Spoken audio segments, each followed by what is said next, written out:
wonder why you react or engage with people in a certain way and you kind of think, why did I just do that? If that's something you want to learn more about, stay tuned.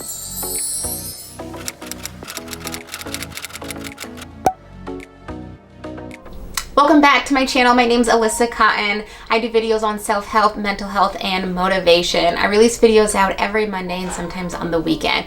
For those of you who are new, please consider subscribing and join this beautiful community. For those of you who are returning subscribers, I am so grateful that you're here and I am so happy to have you on this journey with me. So in today's video, we're going to talk about trauma response. And trauma response can be a really touchy word of, ooh, I don't want to identify that I have trauma, or ooh, my trauma response is so intense. So we're actually going to talk about what happens with our brain and why there's actually 5 different types of trauma response. And when I'm saying the word trauma, that can mean anything that feels negative for you in regards to that knee-jerk experience with when your body is kind of reacting to a situation that you typically wouldn't react in a certain way. A trauma response is when we are not thinking. It's that knee-jerk response of what happens when we just kind of go. So a little bit about the brain. So here is our prefrontal cortex, and our prefrontal cortex controls our thinking, our judgment, and our reasoning. And when we get activated or we get triggered and we have a trauma response, this part of the brain goes actually offline. And what that means, it's like the light switch is gone. And so that's the part of the brain that allows us to do reasoning and judgment. And the reason that it goes offline is because, for example, I live in Alaska, and let's say I'm hiking and I hear some brushing in the woods. I don't have time to think, is it a bunny? Is it a bear? Is it another human? Is it a moose? My brain needs to just react in a way that's going to keep me safe.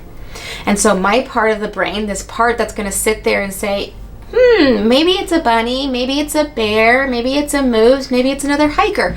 I don't have time to do that because my body's trying to keep me safe. So what it does is it turns this part of the brain offline, our prefrontal cortex, and it allows us to react in a way that keeps us safe.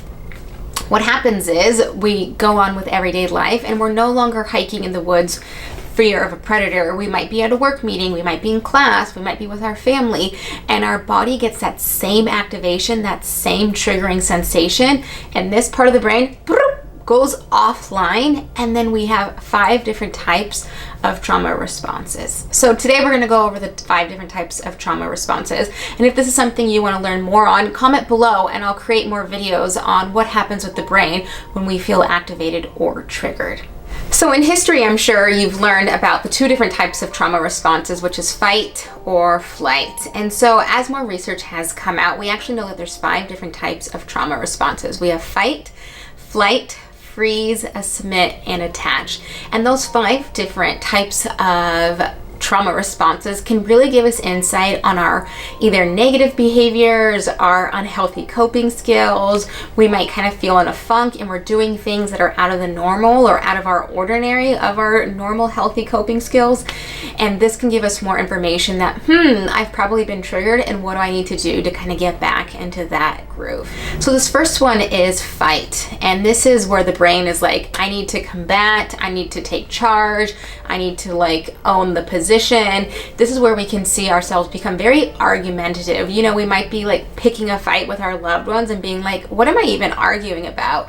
We get very mistrustful. We kind of feel like everyone's out to get us, or we might be quick to being irritable, quick to being defensive, that kind of mistrust. We can find ourselves feeling very destructive. This is where we can see that self-sabotage, where we kind of go against our goals or what we've been working towards.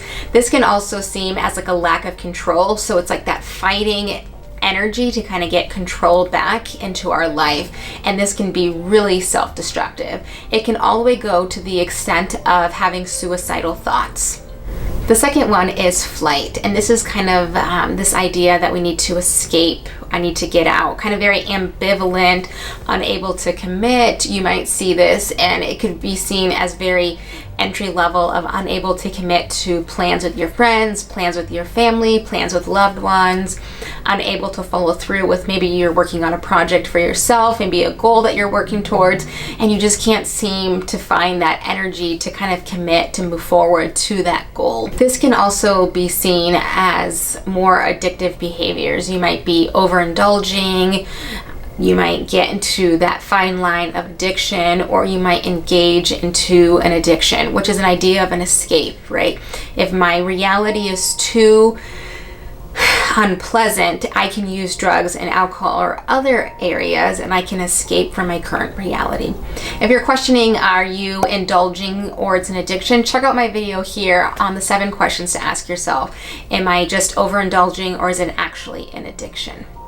The third one is freeze, and not freeze in like frozen freeze, but actually kind of freeze in like shaking, kind of freeze with fear, panic, lots of anxiety, uneasy, lots of panic attacks, anxiety attacks, feeling anxious at all times, not being quite sure where this anxiety is coming from or what's triggering or activating this anxiety, but kind of having this constant level of rising anxiety.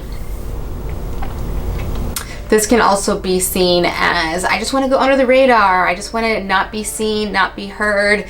You might feel like you're being more passive. For example, in work meetings, you might not speak up as much. You might just, I don't want to share. I don't want to kind of engage, because that anxiety gets so consuming that it kind of fear comes forward. The fourth one is submit or shame. This can be seen as more depression, more low energy, kind of self-loathing, more ashamed, like kind of like the Eeyore, where he's just like, why bother? There's no point.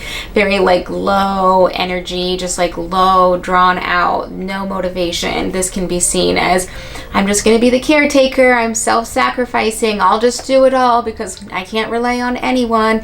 This idea that it's all on my shoulders and I have to do it all myself, kind of like submitting to defeat. This can also be seen as like, I'm the good girl, I'm the good boy, I'm just doing what I'm told. And kind of this idea of not really having an identity and just kind of going through life with just kind of figuring out, what's the point? Why bother? Kind of more of that Eeyore.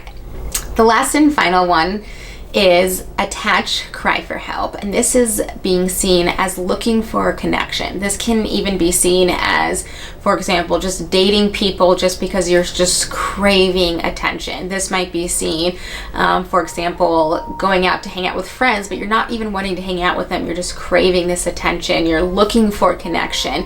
This can be seen in lots of promiscuous sex, looking for that intimacy when you're really needing more emotional intimacy, but you're settling for the physical intimacy. This one can also be seen as fearful of abandonment. It's so fearful that people are going to abandon them, so they might stay in relationships longer than intended. They might stay in really toxic, unhealthy relationships because then they're thinking, at least I'm not alone and I have someone to depend on, because that idea of just craving for attention and kind of desiring it. This can also be seen as wanting someone to kind of be their caretaker, someone that can be that knight in shining armor that's going to save the day, whether you're a damsel in distress. This can be seen as wanting someone to kind of just make it okay. You're searching for connection, searching for someone to kind of help you get through the day. So those are the 5 different types of trauma responses, and those are the ways that our body knows how to keep us safe. And what I mean is when we, again, the brain goes offline, the body has to do something in order to adapt to the environment. And those are 5 different ways that we can adapt to the environment. And depending on who you're with, people, places, or things, the 5 different types of trauma responses can ebb and flow. You're not always just doing the freeze where the anxiety is coming forward. You're not always doing the fight where you're ready to combat. You kind of ebb and flow between the 5. And those are really great indicators of what your body is doing in order to survive, in order to keep safe. And when I say the word survive and keep safe, the body doesn't quite understand that we're in 2020. It doesn't quite understand that we can be in relatively safe environments. The body still thinks we're back in caveman days where there's constant predators, there's constant lack of food, famine, this hunter-gatherer lifestyle. And so our body is constantly trying to adapt without advancing in the way that our world and our technology have been able to advance. So what we can do is we can give ourselves lots of compassion, and as we check in with our body, and if you're curious on how to check in your body, check out my video here on how to do a body scan. It's a great way to kind of get connected to your body emotionally and physically and kind of experience what's going on. So those are the 5 different types of trauma responses. Comment below if you've ever heard of those 5, if any of them were new for you today. My name's Alyssa Cotten. Don't forget to hit that like button. Also, don't forget to subscribe. I release videos out every week, and that way you can get the latest information. Thank you. Have a great day.